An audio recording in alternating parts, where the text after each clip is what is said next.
बिहारी की अगली व्याख्या देखिए।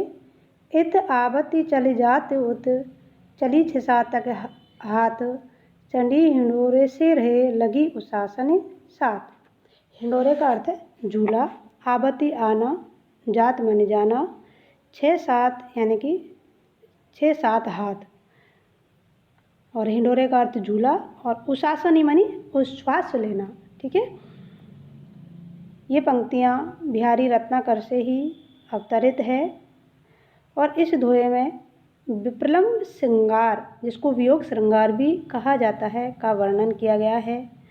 कवि बिहारी द्वारा भ्रय व्यथा से व्याकुल नायिका की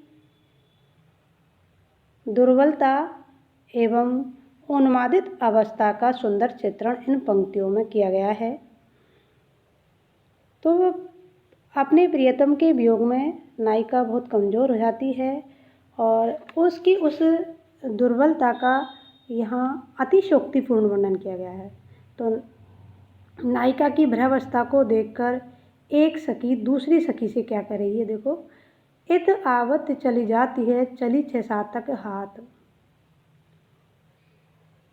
कि वह नायिका इतनी कमज़ोर हो गई है कि जैसे ही वह श्वास लेती है, ठीक है, उशासनुसात, कि जैसे ही वह श्वास लेती है तो श्वास के साथ इधर उधर घूमने लगती है।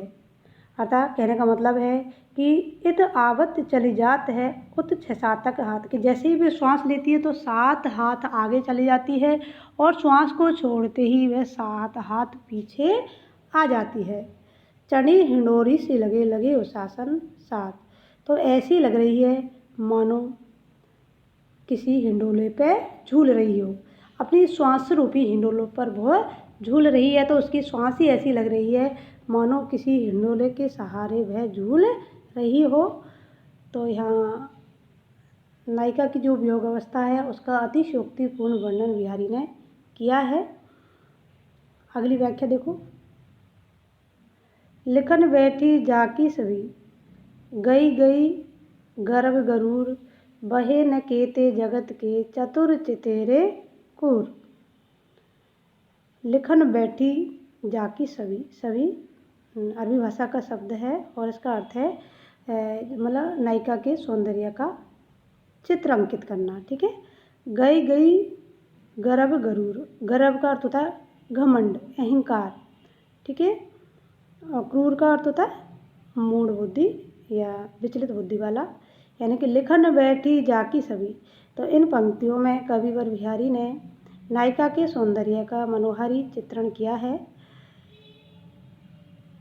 नायिका की सखी नायक से नायिका के अद्वितीय सौंदर्य का वर्णन करती हुई या उनके अद्वितीय सौंदर्य के विषय में क्या कहती है, देखो।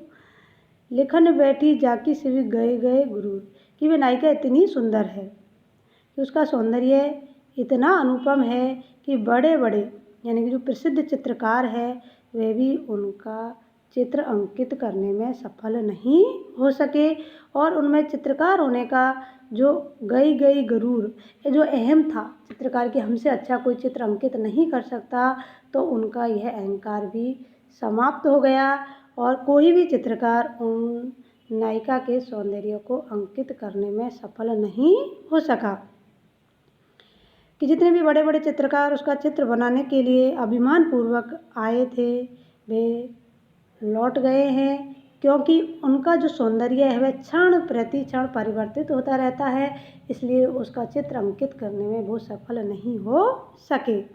बहे न केते जगत के चतुर चितेरे खेत, कि इस संसार के जितने भी चतुर चित्रकार थे, जितने भी बड़े बड़े चित्रकार थे, वो कोई भी उसका चित्र अंकित नहीं कर सका, क्योंकि उस नायिका के नित्य परिवर्तित सौंदर्य का चित्र बनाना उनके लिए असंभव था।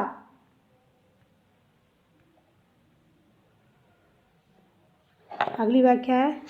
तो लागी या मन सदन में हरि आवई की वाट, विकट जटे जो लगी निपट, खूटे ने कपट के बाढ़। कभी बिहारी की कपटी भक्तों को लक्ष्य करके क्या कहते हैं कि जो कपटी भक्त है वो कभी भी भगवान को प्राप्त करने में सफल नहीं हो सकते। तो उन कपटी भक्तों को लक्ष्य करके बिहारी जी क्या कह रहे हैं देखो। तो लगी या मन सदन में हरि आवे की बाट, बिकट जटे जो लगी निपट, खुटे न कपट के बाड़। कवि कहते हैं कि जब तक हमारे इस मन रूपी घर में भगवान का प्रवेश नहीं होगा, जब तक हमारे मन के अंतर्गत कपट विद्वान रहेगा, है ना, तो लग माने तब तक मन सदन, इस मन रूपी घर में हरि आवे के बाट, किस रास्ते आएंगे, बिकट जटे जो लगे निपट, खूटे ने कपट कबाड़। कि जब तक हमारे कपट रूपी अत्यंत दृढ़ता के साथ जड़े हुए कपट रूपी किवाड़ नहीं खुलेंगे, अर्थात हमारे हृदय के अंतर्गत से कपट का अंत नहीं होगा, तब तक हमें ईश्वर की प्राप्ति नहीं हो सकती। अर्थात कवि ये कहना चाहते हैं कि ईश्वर उसी भक्त के हृदय में निवास करता है जो कि निश्चल है, जिसका हृदय पवित्र है, जिसके हृदय में छल कपट द्वेष घृणा नफरत आदि नहीं है। इसलिए भक्ति के लिए मन का निश्चल होना परम आवश्यक है और भक्ति की प्रथम सीढ़ी भी है। इसलिए हमें भक्ति के लिए सर्वप्रथम हमारे मन को पवित्र करना होगा। अगली व्याख्या देखिए। अगली व्याख्या है द्रग और जत टूटत कुटुम, जुरत चतुर चित प्रीति, जुरत चरुत परत गांठ दुर्जन ये दही नहीं यह रीति। इन पंक्तियों में कवि क्या कह रहे हैं देखिए।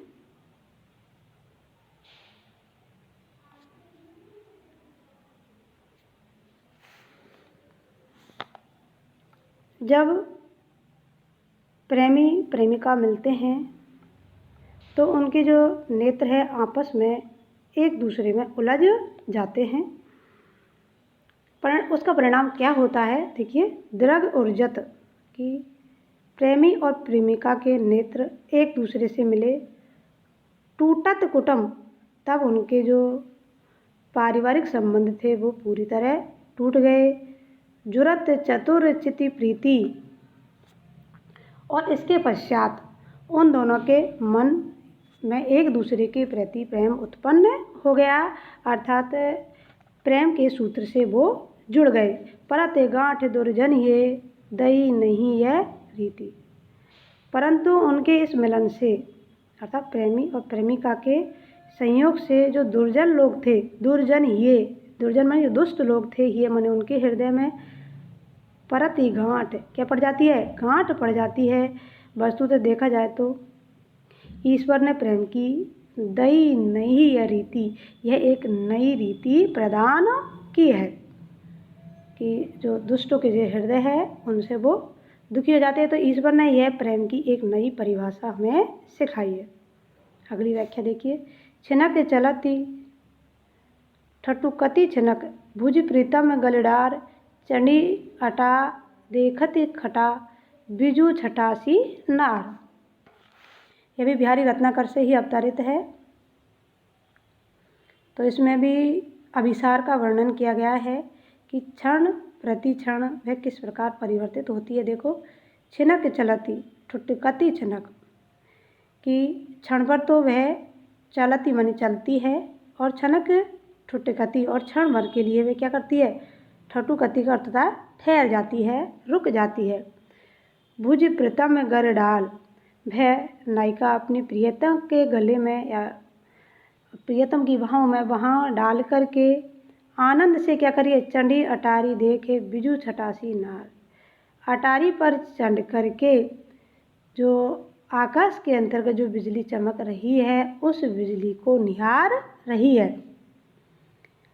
और दूसरी ओर बिजू छटासी नार, वह जो नायिका है प्रियतम के साथ ऐसी लग रही है मानो कोई बिजली की छटा हो, कोई जो आकाश में बिजली चमक रही है उस बिजली का ही वह प्रतिबिंब हो।